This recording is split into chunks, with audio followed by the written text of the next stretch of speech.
আসসালামু আলাইকুম। আজকে আমরা আলোচনা করব নবম দশম শ্রেণীর হিসাব বিজ্ঞান দ্বিতীয় অধ্যায়ের একটা এমসিকিউ নিয়ে।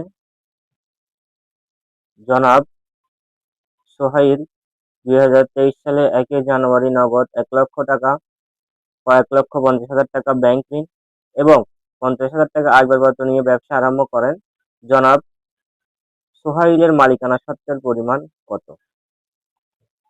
এখানে মালিকানা সত্ত্বের পরিমাণ বের করার জন্য আমার থেকে আগে, যেহেতু 1 তারিখ বলে দিছে, তার মানে আমার থেকে আগে প্রারম্ভিক মূলধনটা বের করতে হবে।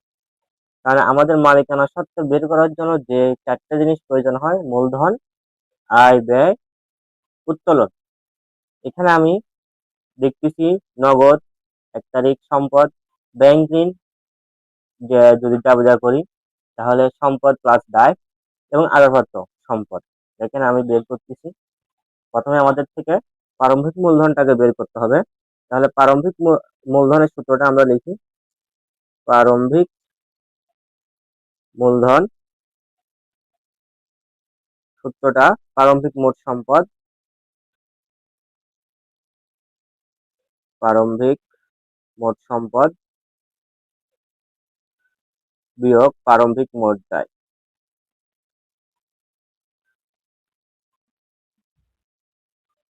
প্রারম্ভিক মোট দায়।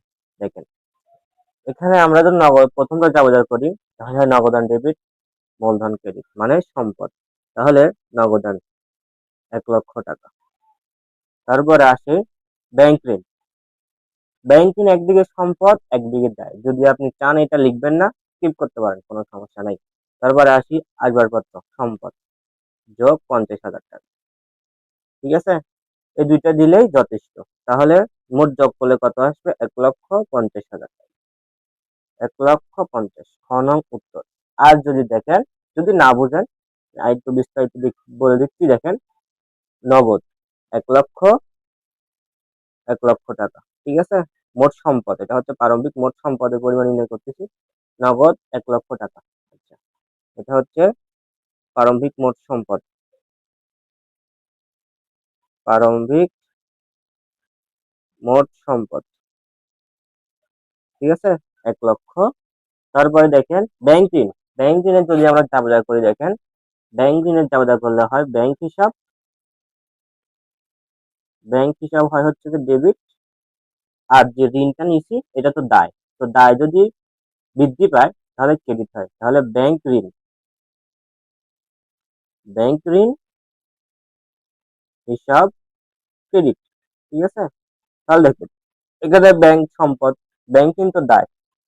তাহলে সম্পদ যদি হয় তাহলে আমাকে তো সম্পদের ঘরে লিখতে হবে কত? 1,50,000 টাকা।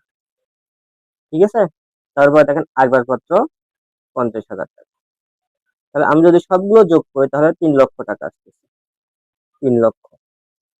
এবার দেখেন প্রারম্ভিক মোট দায়। প্রারম্ভিক মোট দায়, দায় তো একটা আছে, মোট দায় এই যে 1,50,000 টাকা। 1,50,000 টাকা। তো আমরা যদি বের করি একই কথা।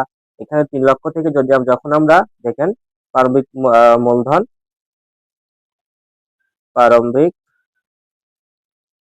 মূলধন 3,00,000 বিয়োগ 1,50,000, যদি আমরা বিয়োগ করে দিই 1,50,000 টাকা। তাই দুইটাই বলে দিলাম, এটাও বললাম, এটাও বলে দিলাম, সবগুলো একসাথে করে দেখা দিলাম। দেখেন, যেহেতু আমাদের এত সময় পাবো না, আমরা এমসিকিউ সমাধানের জন্য আমাদেরকে এত সময় ওয়েস্ট করা আসলে উচিত নাই। দেখেন, যখন দেখতেছেন যে আপনার দায় আছে, ব্যাংক ঋণটা যেহেতু আমরা যা করলে পাচ্ছি নগদান হিসাব, ব্যাংক হিসাব ডেবিট, ব্যাংক ঋণ হিসাব ক্রেডিট, সেহেতু আমরা কি করতেছি?